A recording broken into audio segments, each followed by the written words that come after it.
All right, so let's kick off the first podcast of the Gaming at the Round Table, brought to us by Owl Knights Media. Our goal for the first podcast is survive, and hopefully we can do this once a week moving forward as we do our game development and our game reviews and similar.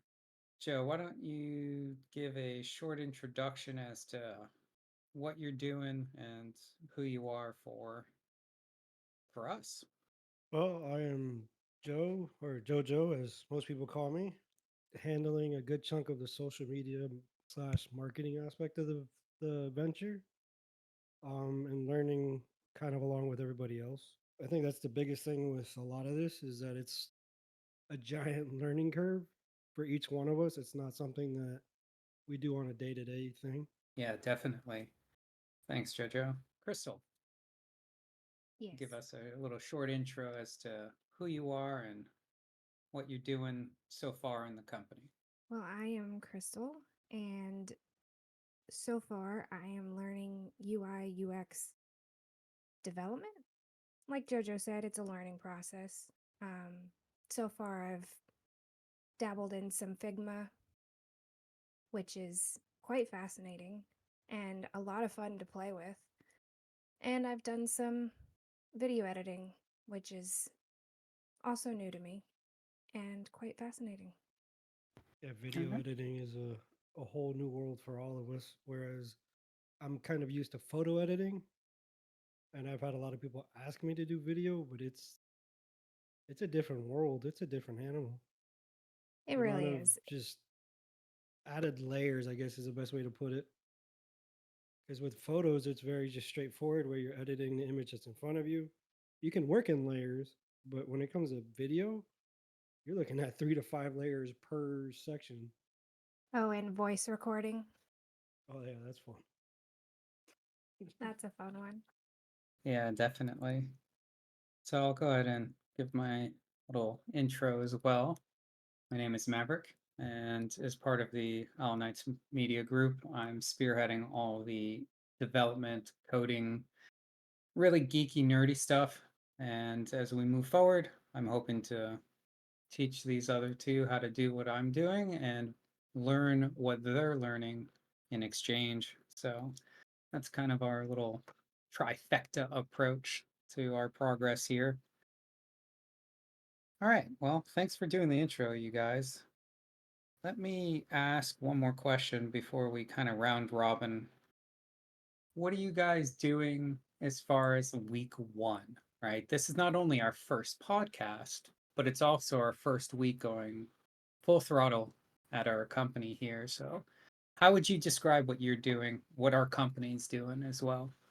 I mean, what I can say is that for me, it's figuring out a routine inside of what it is we're doing, and then figuring out the steps involved with that routine. Because it's not like where you show up to a normal job and it's like you got hired to do a job, and as you're getting hired, you're going through the interview process. Like this is the specific job that you're doing.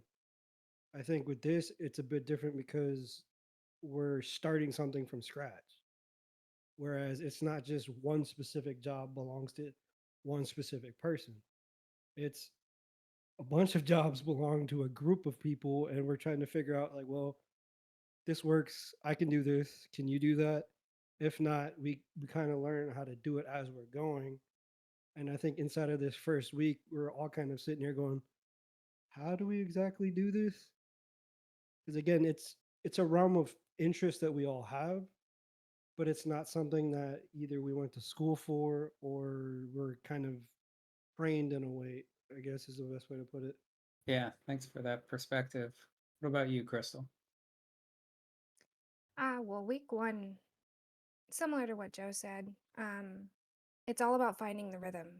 I found myself doing things and then backtracking a lot because the first week I'm really trying to figure out how to do things, but not only do them, but efficiently. So I made a lot of video clips and, just hours upon hours of content for myself to work with, but then realized that I had 6, 7, 8 hours of content to go back through, edit everything down, crunch everything, realized that the content that I made wasn't even what I wanted. So I had to make new content. It was just a lot of going back and forth. And I just had to keep reminding myself that that's okay. This is week one. We're our own bosses. We have to figure out, what it is that we really want to portray through this company and everything like that. So week one's definitely been trial and error for me. Yeah, I had a pretty similar experience to you guys. It's just trying to find out, you know, how do we share the load and what kind of schedule is going to work without losing our sanities. The share the load part was especially interesting to me because no matter what I tried to do, it was always like, oh, maybe I could get some help from Joe or Crystal on this, but it's going to take some time to tell them exactly what I mean. So, oh, I'll just go into one of our accounts and set up the security and all that kind of stuff.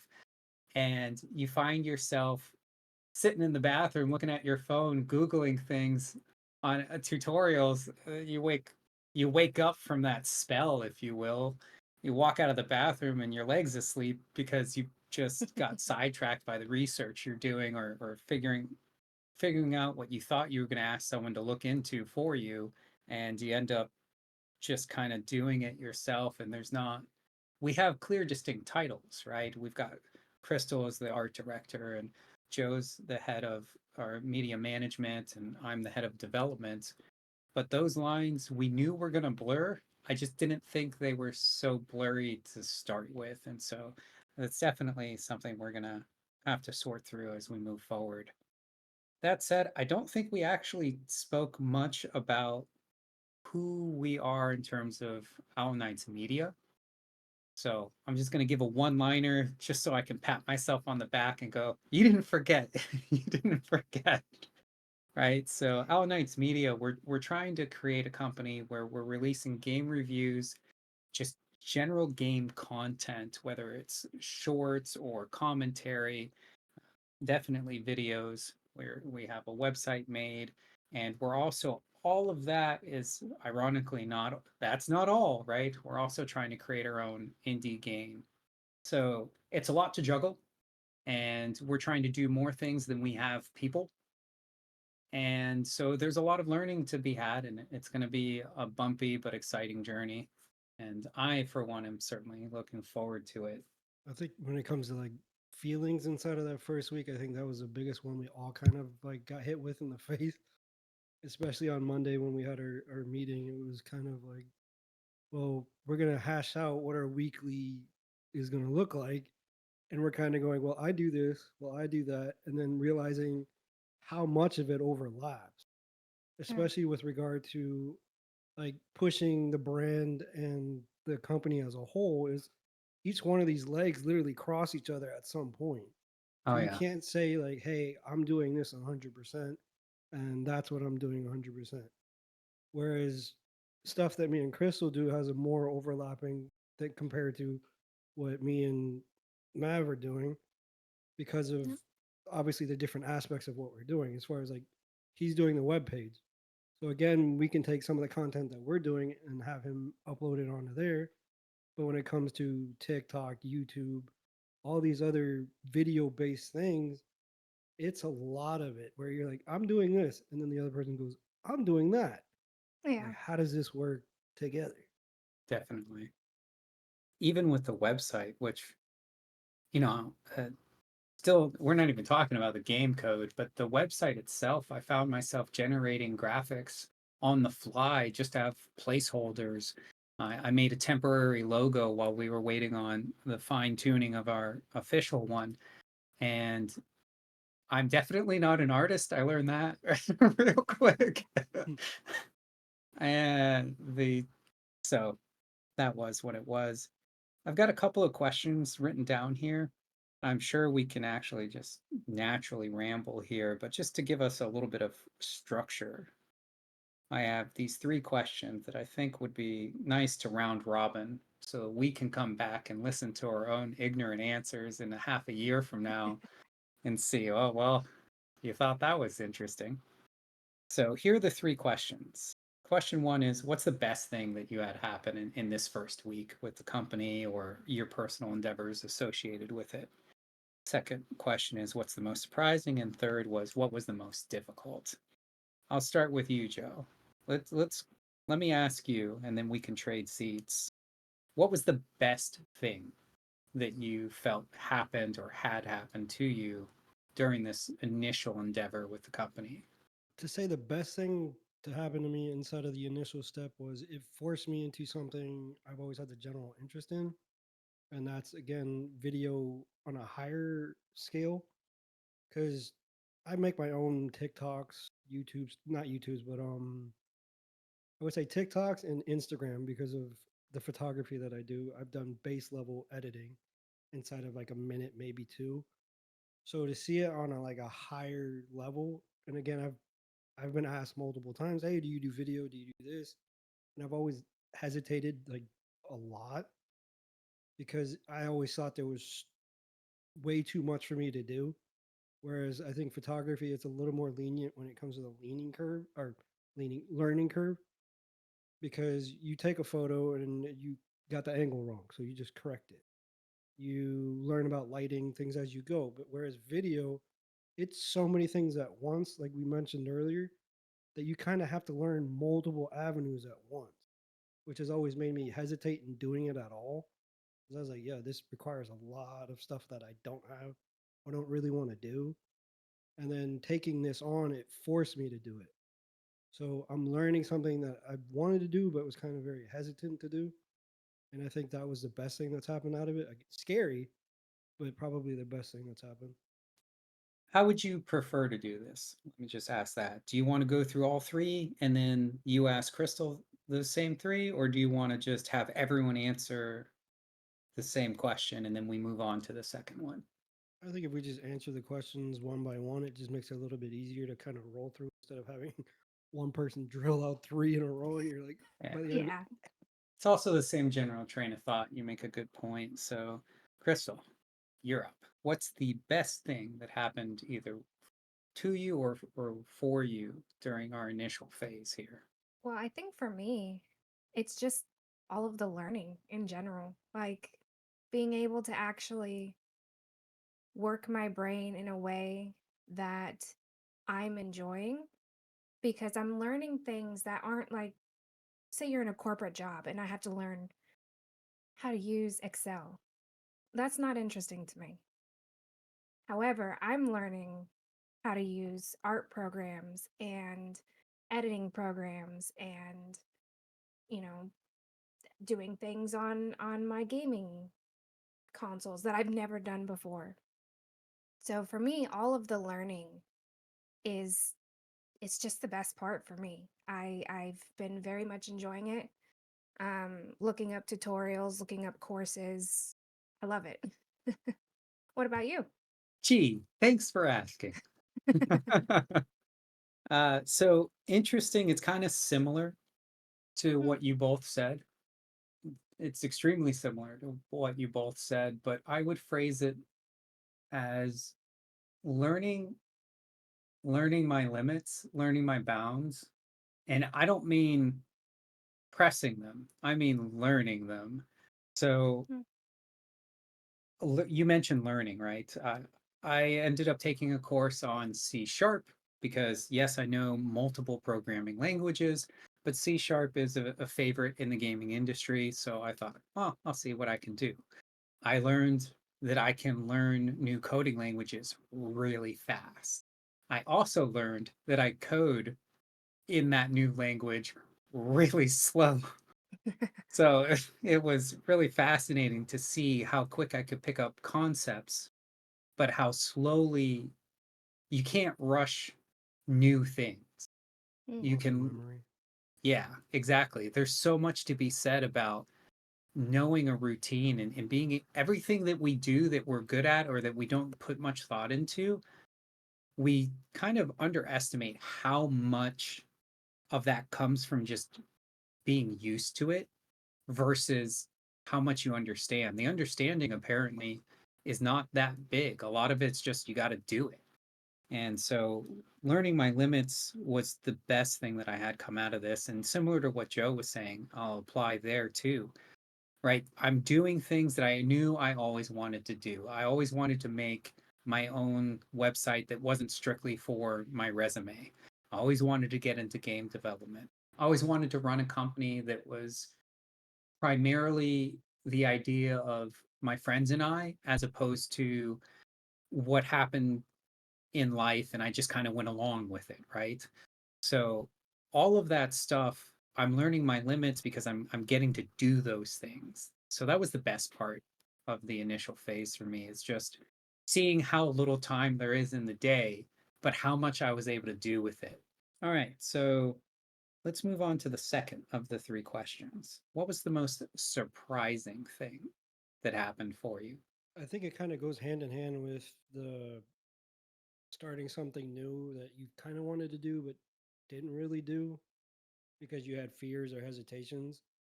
I think a lot of this process or jumping into a new venture is kind of like the idea is really nice, but the actual act of doing it is what really scares most people. It's kind of like you're sitting on the edge of the pool, you dip your foot in, you're like, the water feels nice. And then you're like, I'd like to swim someday. And then starting a business is someone walks up behind you and just literally kicks you straight into the water. So you're like, okay, I'm in the water now. So you literally have to start just paddling or figuring out what you got to do. Mm-hmm. And I think a lot of this process is very similar to that, where it can be like, just for a lack of better like explanation, it's very triggering because you're gonna see, like you said, you understand your limits on a normal day to day where you're just like, I can't do this, I can't do that. But then when you have to like look it dead in the face and go, I either have to fix this or learn this. And Yeah. that's, I think, a very triggering thing for a lot of people inside of insecurities and other things that we develop as we go through life. And I think that in and of itself was the biggest thing for me, is saying like, okay, well, you got to learn to react to it different because we all take certain things different and we may take certain things more personal or otherwise. But I think that to me was how fast it was kind of like, I don't know if I like that. And just getting past it and understanding, like, explain why you didn't like it and then correct it, Yeah. if that makes sense. Yeah, definitely. And it's one of those topics that without getting specific, it's clear that it kind of can apply to all sorts of things. It can apply to your interactions with people you already know, your interactions with your own learning pace, your boundaries to work. One example that I would give from what you just said that was surprising, at least for me, was I was surprised at how confident I was that I was going to be able to respect my own personal schedule boundaries to give myself a little bit of me time, and how absolutely not at all playing into that did I remember at the end of my weekend last weekend thinking I just worked nearly the amount of hours I do at my normal job in my weekends, and I go to work in the morning. And I did that to myself. You guys didn't put me on a deadline, right? And so that was super surprising for me. And to use your phrasing, it was triggering because I remember having discussions with other people that I love and respect and telling them, "Hey, I've worked for myself before, and you need to establish your own boundaries, your own healthy balance." And in the first week of our endeavor, I just absolutely went against not only my own eh, recommendation, but my own knowledge. I've already mastered that in my life prior to now. But this new endeavor, suddenly, well, this is different. It's got a different letter in the name. So uh, kind It's of that phrase, do as I say, not as I, or yeah, do as I say, not as I do. exactly. And it was very triggering because I almost felt an emotional response towards myself. So it was definitely kind of on par with what you're saying, and I'm sure what you were talking about applies in different ways to you, and it just sounded like such a good response because it could apply to so many different aspects of not only our lives but what we're doing. So yeah, I'm gonna go with the same answer. You know, just being surprised at how things could be emotionally triggering that I myself am putting myself into these situations. What about you, Crystal? What was surprising for you? How much I have to learn. I mean, even though I am excited to learn, I did not realize how much work goes into stuff that we enjoy day to day. Videos. You watch a YouTube video of your favorite content creator and you take advantage of their work. Like they put so much work into those videos, splicing things together, making sure the audio is perfect. And a lot of the creators that I watch are daily vloggers. So they can't go back and redo things. They basically have to just show you what's happening real time, which I feel like to me would be even more stressful. That's bungee jumping daily, is what that is. Yeah. Whereas for me, I think I made one clip like 15 times and then did the voiceover, and that was another 15 voiceovers that I had to do. So, just how much learning and time goes into things that we take for granted every single day. It's just it's mind-blowing to me. Yeah, definitely, especially with I think you commented about redoing things, right? And Yeah. how you imagine it would be holy moly for people that do the videos every day. And it reminded me of, didn't really want to bring this up, but when I used to do flights and I would do a bad landing, it was like, you survived, you can't redo that. And you just get in this mindset of, well, you're still here and you're going to do this in the very near future. And so there's almost freedom in the not being able to redo it. Yeah. You can't rewind time, and that's almost like taking chains off and or taking off weights, because yeah, it's restricting in that you can't ever do it again, but it's also freeing in that, well, may as well not worry about it because it's over now. It is what Right? it is mentality rather Exactly. than let's perfect this and then never knowing when to say it's good enough. Yeah. That's a hard thing to do, especially inside of this realm, is turning that part of your brain off and going like, I need to get this right. I need to get this right. I need to get this right. I need to get it like 100%, and going, I need to get this near as possible. And that's the best thing I could do. Yep. And it's telling your brain, like, that's what you got to do. Yeah, exactly.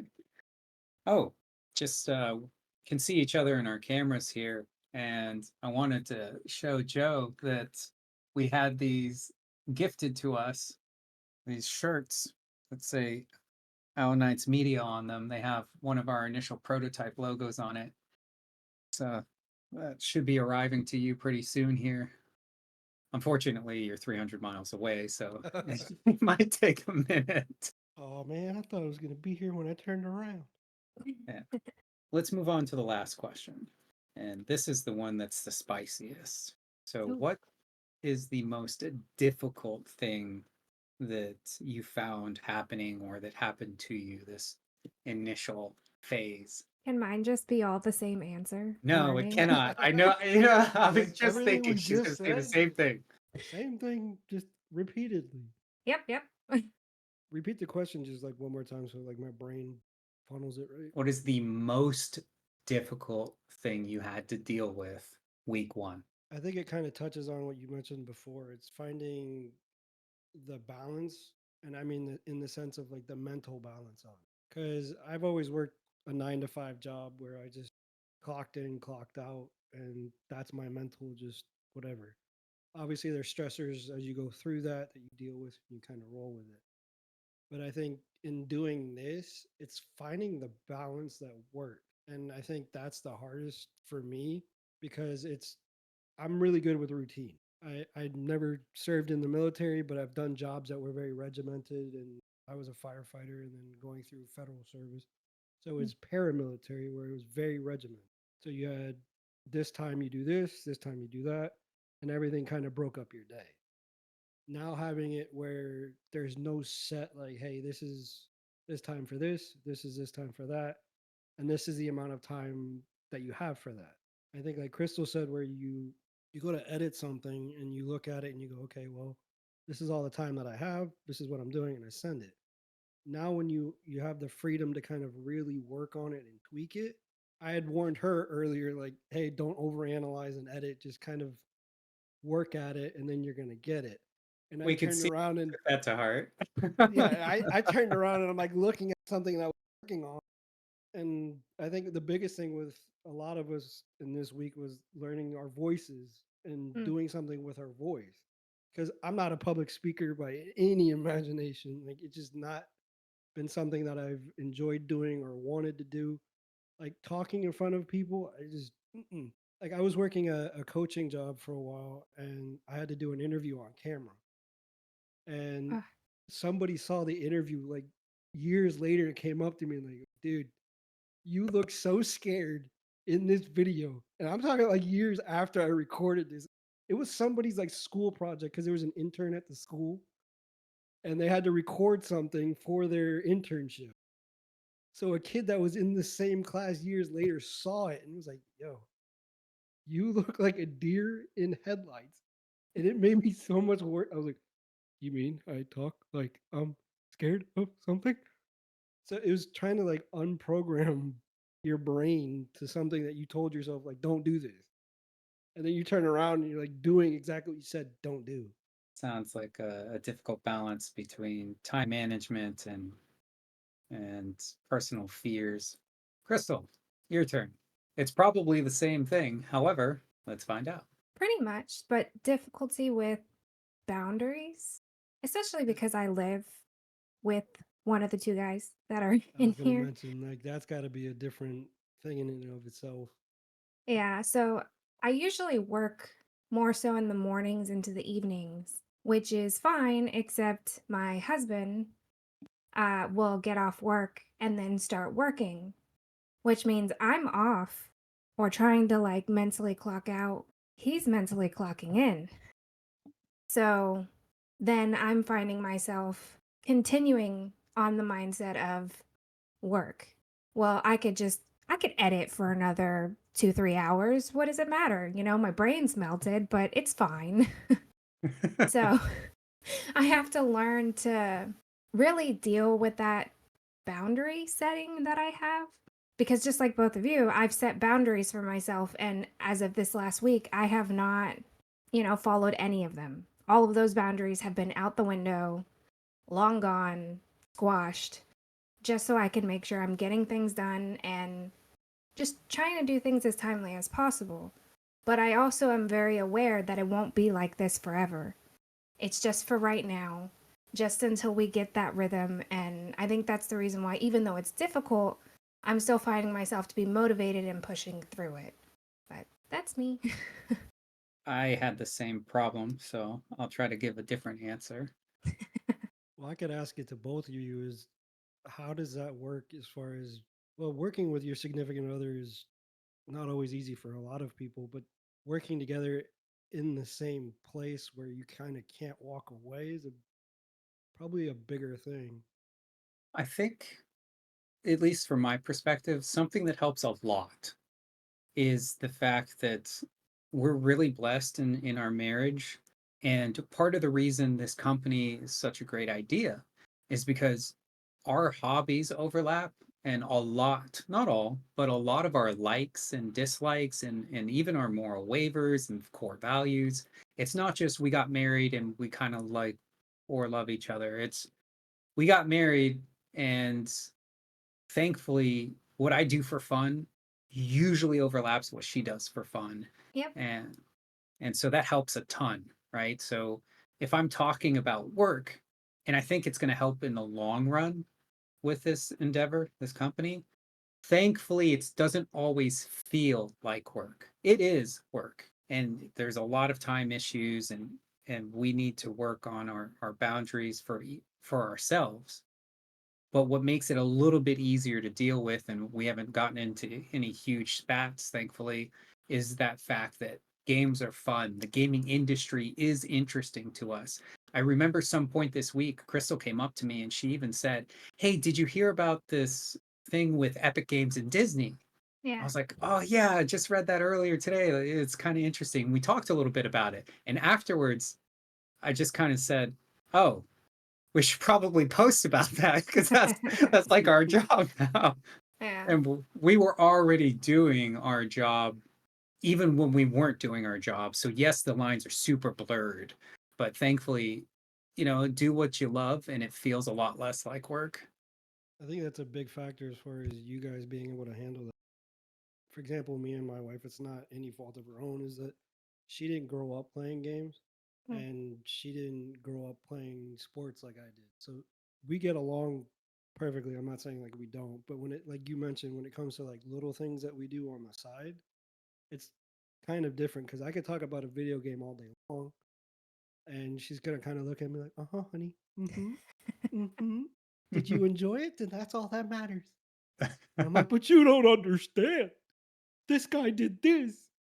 Whereas like you guys have that understanding, and that's, I think that's a good thing as far as you guys being able to do it together in the same place. 'Cause Yeah. I know that if I had to work the same job that she does, I don't know that I'd be able to sit next to her and be like, "Can we keep doing this, or are we gonna like burn the house down?" We had a little bit of practice too. We've worked for at the same place at different times. It wasn't quite so overlapping. It certainly wasn't in our. It was not on this level, Well, but the whole first year that we were together, we worked in the hangar together, yeah, and we did flying and stuff like that. So that helped, but I wouldn't say nearly as much as what we're doing now because this is more of a 24/7 job That's right that now. analogy of you're dipping your toe or you're getting kicked straight into the pool. Yeah, yeah, yeah. And I think a big difference there too was the physicality of the work. This is very digital mentally and taxing. right, and you can walk away from an airplane, you can walk away from anything you can clock out of, right? If you leave Walmart, you work at Walmart, you're gone. You're not physically there. There's only so much theory crafting you can do about it. But a lot of what we're all doing is that theory crafting, is making decisions and thinking about what you're going to say, what you're going to write, what's happening in the industry, when's the next patch come out. You go to relax. Well, what do we do to relax? We're all casual gamers. Welcome back to work. Right. Strap in, son. This couch is going to get busy.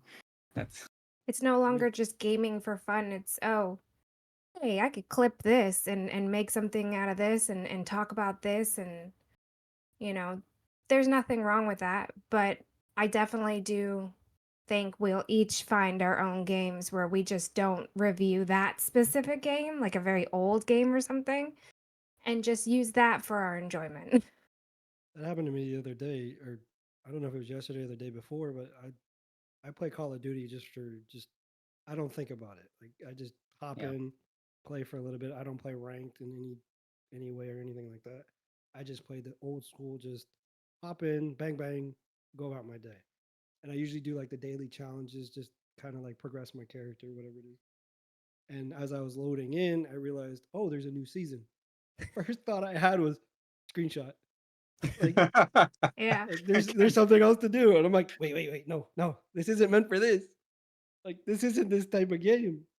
And like Just you like have to with like, yeah, Apex Legends, oh, because of the new stuff coming out very there is soon. a lot of new stuff Oh, coming I've out been on that game. having conversations with my gaming friends, and it's been like I could talk about that for a while.